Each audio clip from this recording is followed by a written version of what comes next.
Kula ngaturaken sembah pangabekti kula kunjuk Pukulun. Ya Kresna ulun nampa. Pukulun ngaturaken sembah pangabekti kula kunjuk. Baladewa ulun nampa. Wonten menapa Pukulun teka mlajar-mlajar semu kami gilan. Ngantos dumugi wonten ing jagat padang menika keparengipun Maduka Pukulun Kresna. Kula wonten dawuh. Ulun nyuwun senjata pitulung. Kayiwangan geger. Lho, geger sababipun ana yaksa ingkang ngrusak kayiwangan. Yaksa ingkang kliwat ukur.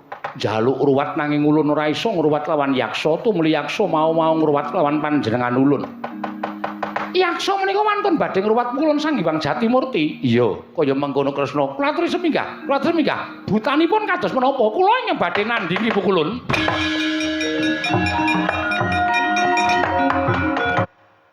Halo guys, David sini dan udah sekitar 2 mingguan saya pakai Huawei Watch Fit 4 Pro.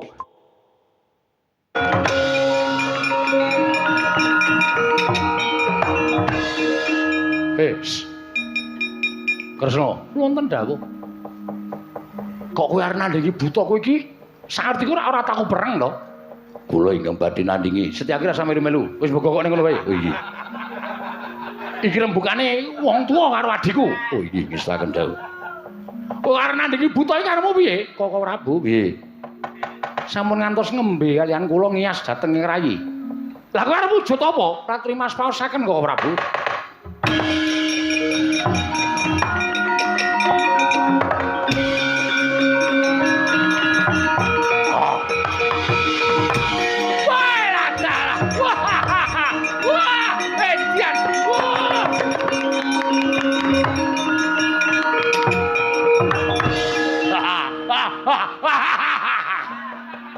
Wah, edan lagi iki. Aku karo adhiku kok iso dadi gedhe kaya ngono. Wah, elok. Laturi Mas paosaken. Setyaki, wonten dawuh. Mbok kowe iki dadi adine Kresna nek ndi runtang-runtung mau loro kok ora njaluk kekuatan kaya ngene iki piye? Upama kowe njaluk kekuatane iso dadi buta gedhe ora Ndarawati nang loro. Sampun boten saged. Sampun kula budidaya ageng namung sekedhap kemawon lajeng alit. Kurang tapamu, kurang prihatinmu. Ngaten. Karepmu piye? Kok Prabu ratri seminggah yaksa menika kula badhe mapakaken Prabu.